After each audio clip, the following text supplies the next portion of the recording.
Thank you, my friends.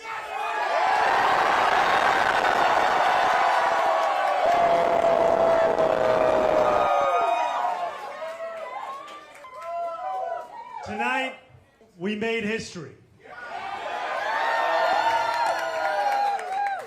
In the words of Nelson Mandela, it always seems impossible until it is done.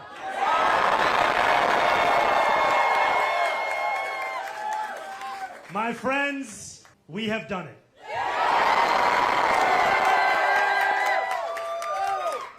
I will be your Democratic nominee for the mayor of New York City.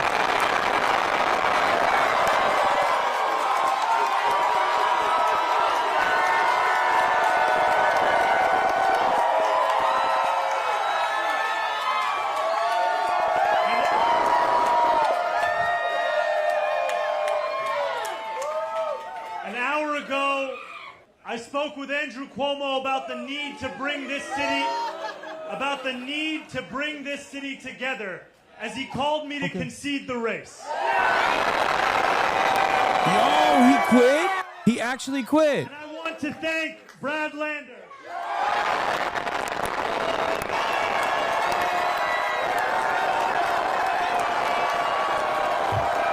He's a good dude. He's a good dude. Brad is a good dude, bro. See? Look how much praise he's getting. Look how much praise he's getting. Everybody always says, like, leftists are Bernie bros are annoying, blah, blah, blah, all this shit. He did the honorable thing. He defended Zohran through and through. One of partnership and of sincerity. Let's go. There we go.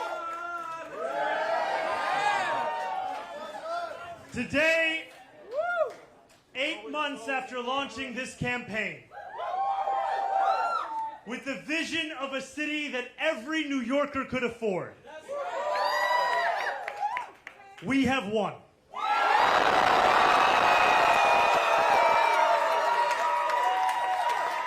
We have won from Harlem to Bay Ridge. Okay, We have won from Jackson Heights to Port Richmond. We have won from Maspeth to Chinatown. We have won because New Yorkers have stood up for a city they can afford. A city where they can do more than just struggle. One where those who toil in the night can enjoy the fruits of their labor in the day. Where hard work is repaid with a stable life. Where 8 hours on the factory floor or behind the wheel of a cab is enough to pay the mortgage. It is enough to keep the lights on. It is enough to send your kid to school. Where rent-stabilized apartments are actually stabilized. Where buses are fast and free. Where childcare doesn't cost more than CUNY. And where public safety keeps us truly safe. And it's where the mayor will use their power to reject Donald Trump's fascism. To stop mass ICE agents from deporting our neighbors. And to govern our city as a model for the Democratic Party. A party where we fight for working people with no apology. A life of dignity should not be reserved for a fortunate few. It should be one that city government guarantees for each and every New Yorker. If this campaign has demonstrated anything to the world, it is that our dreams can become reality. Dreaming demands hope. And when I think of hope, I think of the unprecedented coalition of New Yorkers that we have built. For this is not my victory. This is ours. Yeah, he's my age. Yeah, we're both 33. It is. Look at how accomplished the he is as a victory of the 33-year-old, Bangladeshi and then look at me, auntie a loser. who knocked on door after door until her feet throbbed and her knuckles ached. It is the victory of the 18-year-old who voted in their first ever election. And it is the victory of the Gambian uncle who finally saw himself and his struggle in a dreaming demands solidarity. Okay, this audio is better. You were right. And when I look out at this room and out onto the midnight skyline, Yeah, this man had a rap career. That is what I has see. a wife, mayor of New York. canvas launches that continued I'm in a the pouring loser. rain, children who called parents, strangers Are we who getting care about brigaded? those they What do will you mean, never why? meet. A New York that believes in each other and in itself. This is solidarity, and it defines our victory. And above all, dreaming demands work. Last Friday night, as the sun began to drop in the sky, I set off on a 13-mile walk from the northernmost tip of Manhattan to the base of the island. We began in Inwood, where music played and neighbors set out dominoes on the sidewalk. It was 7 p.m. The weekend had arrived. For most people, the time for work was over. But this is New York, where the work never ends. Waiters carried plates on 181st Street. Conductors drove the subways that rattled high above 125th. And world-class musicians tuned instruments as we passed Lincoln Square. By the time we made it downtown, a crowd marched behind us, a living embodiment of the energy and purpose that defines this campaign. Still, long past midnight, New York worked. Garbage trucks weaved through empty streets, fishmongers carried in tomorrow's wares, and when we finally arrived at the Battery at 2:20 a.m. in the morning, the workers who run the Staten Island Ferry were on the job too. Just as they are every hour of the day, every day of the week. Each of these New Yorkers carried a dream with them that night as they labored. Just as each of us dreams of a New York that is more hopeful and affordable for all. And we have worked hard for our dream. This has been a historically contentious race. One that has filled our airwaves with millions in smears and slander. I hope now that this primary has come to an end, I can introduce myself once more.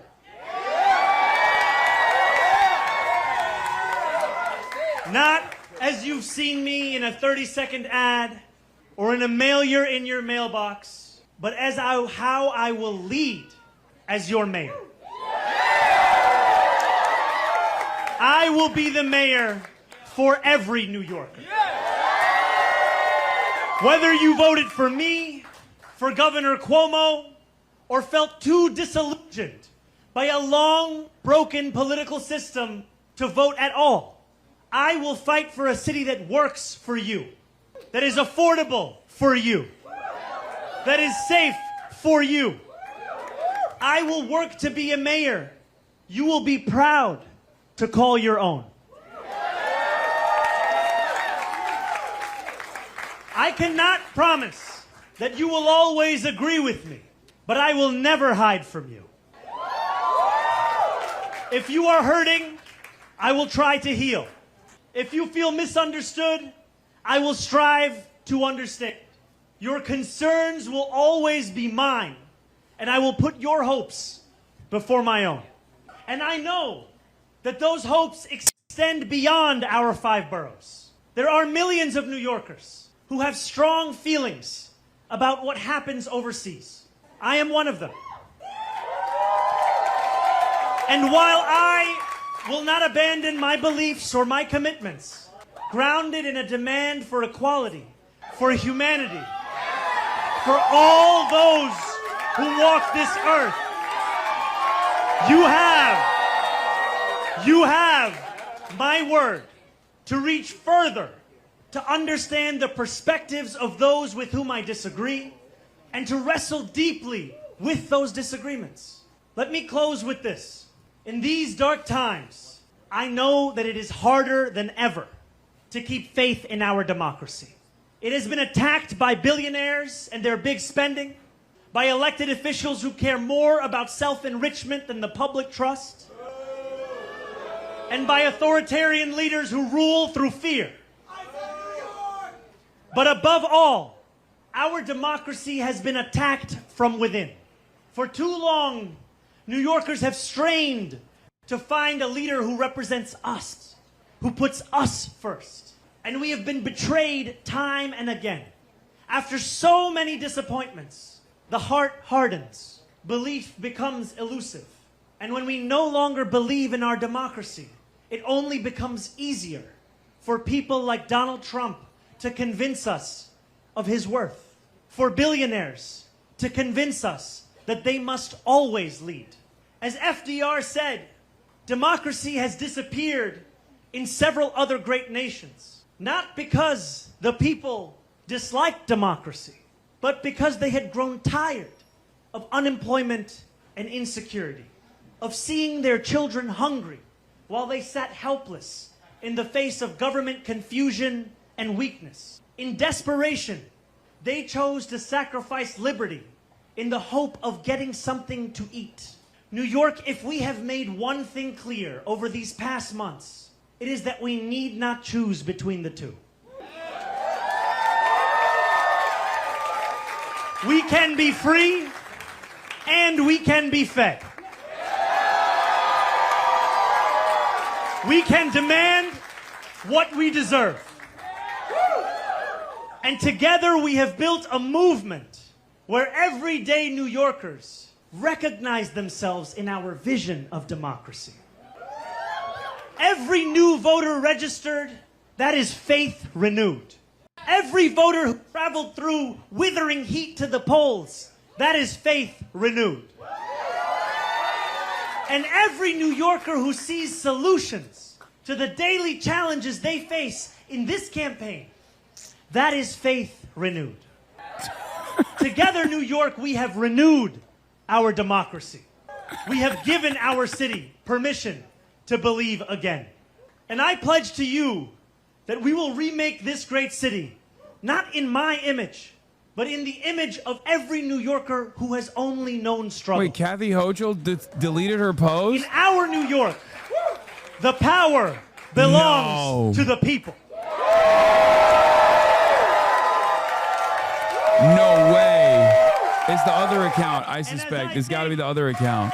The people No, that are probably here her with other me account. today. They all have two accounts. And as I thank the incredible leaders who have long fought for those people, who are here across this crowd and across these 5 boroughs and standing next to me in the Attorney General of this It's state, her other account.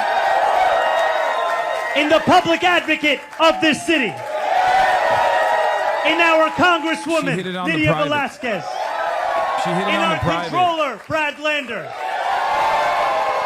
and in every single person who believed in this campaign long before it was easy to do so. And you believed when it was difficult.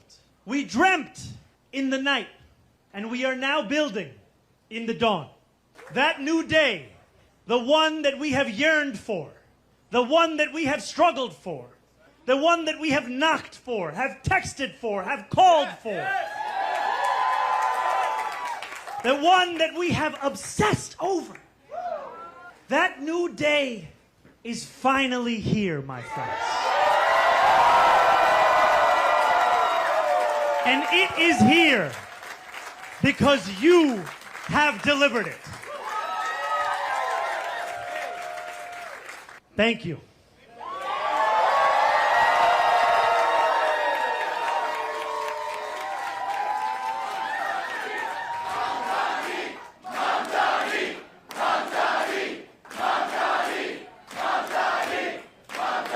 Wow.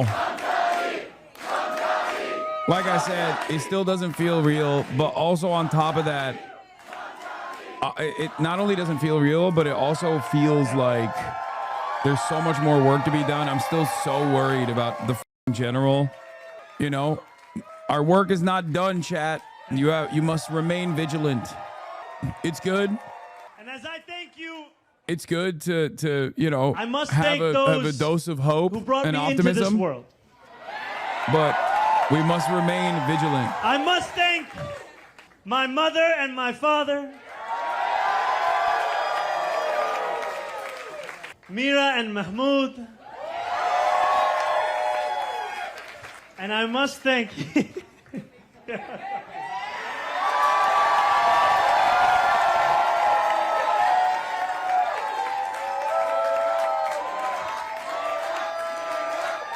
Yeah, that's true. 4 years ago, he was just a part of a Gravel Institute and video. I must thank my incredible talking wife, about Austrian-style socialist housing. Look at where he's at now. Duaji.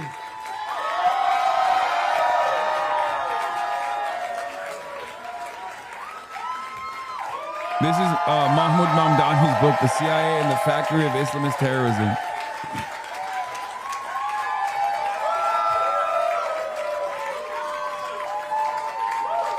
Thank you. Thank you so much.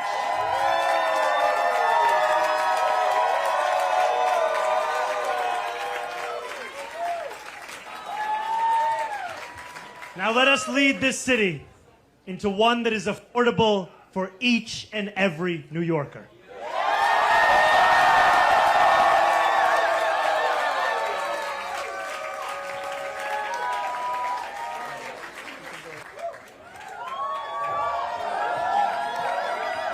Dude, what a night. What a night. What a night. What a night. Oh my God. I cannot wait to watch everyone coping and seething. Oh my God. There's still so much work to be done. Like I said, so much work to be done.